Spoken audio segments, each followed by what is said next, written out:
নমস্কার, জয়িত অজয় চ্যানেলে আবার আপনাদেরকে স্বাগত জানাচ্ছি আরও একটি নতুন ব্লগে। এবারে দোলে 2-3 দিন ছুটি পেয়েছি, তাই ঘুরতে যাবার প্রবল ইচ্ছা। এদিকে আগে থেকে কোনো প্ল্যানিংও নেই। আবার এমন একটা জায়গা যেতে ইচ্ছা করছিল যে কোনো ভিড় থাকবে না। আপনারা ভাবছেন কি আবদার, তাই না? যাই হোক, অনেক ভেবেচিন্তে ঠিক হলো যাওয়া যাক গঙ্গাসাগর। ওরে বাবা, কি ভিড়! এরাও কি গঙ্গাসাগরে যাত্রী নাকি? অবশেষে ভয় ভাঙল। এনারা বেশিরভাগ বকখালি ও মৌসুম দ্বীপের যাত্রী। স্টেশনের বাইরে এসে টোটো ধরে আমরা একেবারে সোজা চলে এলাম ফেরিঘাটে। তাহলে এখন কি জলখাবার হচ্ছে? এখানে এসেও এক বিপত্তি, 11টার ফেরিটা ধরতে পারলাম না, কারণ 100 জন যাত্রী হয়ে যাওয়ার ফলে এই ফেরিটি ছেড়ে দেয়। যাকগে, আর কি করব, পরের ফেরিটাই ধরতে হবে। এর জন্য অবশ্য আমাদের অনেকটা সময় চলে গেল।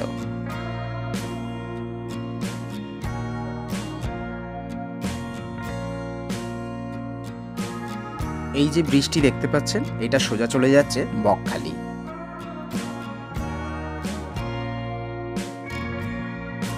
আপনারা অনেকেই জানেন, নামখানা থেকে এই ফেরিটি হাতানুয়া দোয়ানিয়া নদী পার হয়ে যেতে হয় গঙ্গাসাগরে।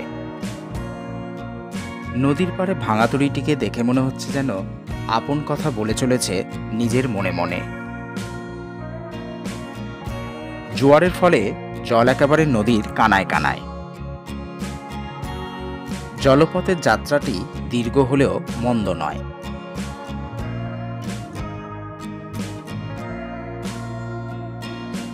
এই যাত্রাপথের এক অপরূপ শোভা। গাংচিল আপন মনে উড়ে চলেছে। এরাও বুঝে গেছে প্রত্যেকটা ফেরির সাথে উড়ে গেলে পাওয়া যায় খাবার।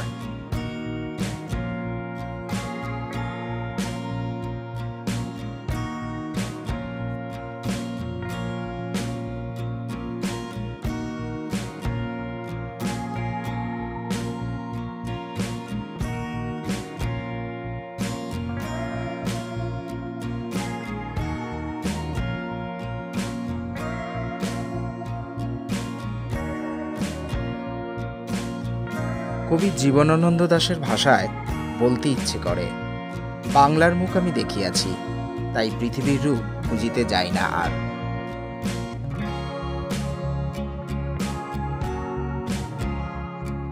এইভাবে চলতে চলতে দীর্ঘ যাত্রাপথ কখন যে চলে গেল তা বুঝতেই পারলাম না।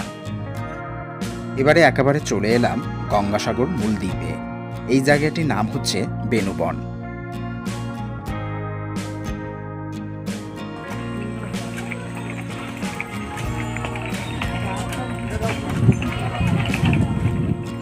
চারিদিক বেশ সাজানো গোছানো।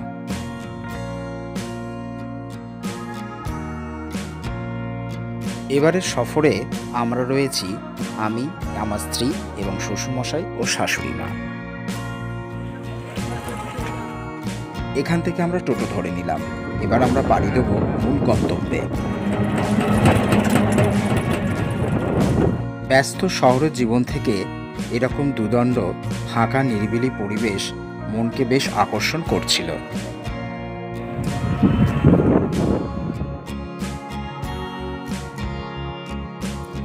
তরুণ দেখা যাচ্ছে ওই যে দূরে। এবার আমরা চলে এলাম গঙ্গাসাগরে।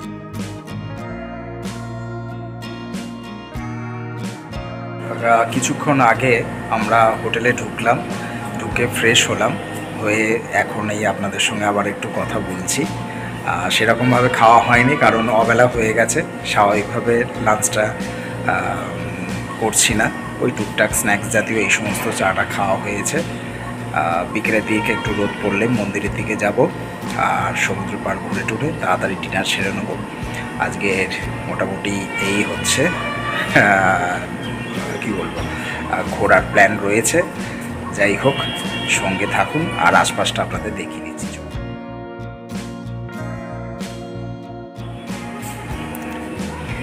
বিশাল করিডোর, আর আমরা রয়েছি দোতলায়। আর মাঠ সামনে, এত বড় একটা কি বলবো প্রশস্ত জায়গা, আর চারিদিক সুন্দর পরিবেশ। ওপাশে মনে হচ্ছে কোনো একটা আশ্রম, হয়তো আমার ঠিক জানা নেই। বাইরে বেরোই তখন দেখব। এখন প্রচুর রোদ, আর ওপাশটায় কনস্ট্রাকশন চলছে, আরও প্ল্যানিং হয়তো রয়েছে এখানে। কিছুটা আমরা বিশ্রাম নিয়ে নিলাম, এরপর আমরা বেরিয়ে পড়লাম কপিল মুনির আশ্রমের দিকে।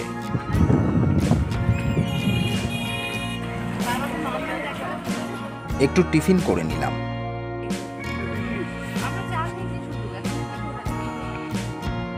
চলার পথে দেখতে পাচ্ছি চারিদিকে রয়েছে সুন্দর সুন্দর আশ্রম। চলুন ভেতরে যাওয়া যাক। এই আশ্রমের মূল আরাধ্য হলেন গণেশজি।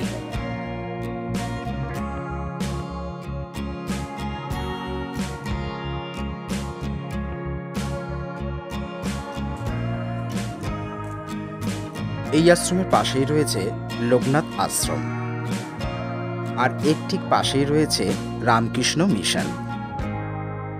এখানে যাত্রী নিবাস থাকলেও কেবল গঙ্গাসাগরে মেলার সময় কিন্তু থাকতে দেওয়া হয়। তবে সাগরের রামকৃষ্ণ মিশনে থাকতে হলে মনসাদ্বীপ রামকৃষ্ণ মিশনের সাথেই যোগাযোগ করতে হয়।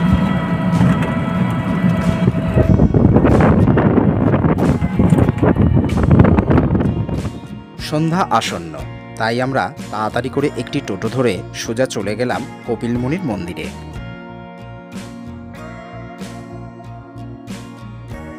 মন্দিরের চূড়া দেখে বুঝতেই পাচ্ছেন, হ্যাঁ, এটাই হলো কপিল মুনির মন্দির।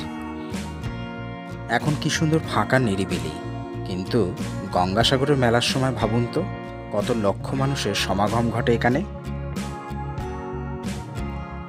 পুজো দিতে হবে, তা মা আগেই চলে গেছেন ডালা নিতে। কি নিচ্ছেন? ও,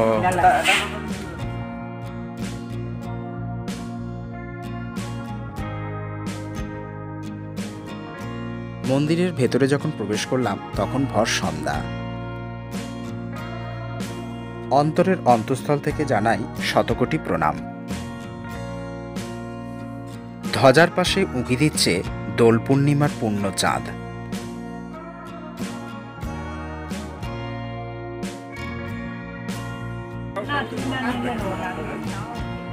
পুজো দেওয়ার পর একটু চা আর টিফিন। এবারে যাই চলুন সাগরের দিকে। এখানকার সাগরের প্রকৃতি কিন্তু একেবারেই শান্ত, তবে আজকের পূর্ণিমার কোটালের জন্য সমুদ্র একেবারে উত্তাল। দেখতেই পাচ্ছেন সেই দৃশ্য।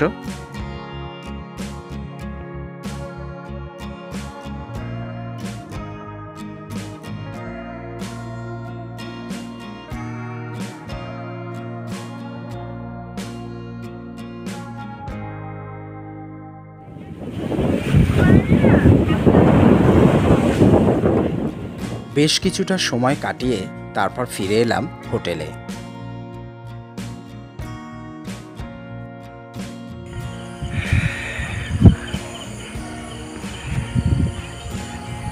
আমরা যেখানে রয়েছি এই সামনে এত সুন্দর ঘাসের আস্তরণ, হেঁটে বেড়াচ্ছি। এখানে রাতের খাবার তৈরি হচ্ছে, খাবার সেরে উঠে পড়ব। এই দোতলাতে আমরা তো রয়েছি, আর বেশ ভালো লাগছে এরকমভাবে ঘাসের মধ্যে দিয়ে হাঁটতে। আর রাতের তারা তো এরমভাবে কলকাতা তো ভালোভাবে দেখা যায় না, রাতের আকাশকে এখানে এসে ভালো করে দেখতে পাচ্ছি। আর পূর্ণিমার দেখুন গোল চাঁদের আলো, জ্যোৎস্না চারিদিকে ঝকমক করছে, এক অপূর্ব পরিবেশ। সপ্তাহে রাতের খাবার ব্যবস্থা হয়ে গেল।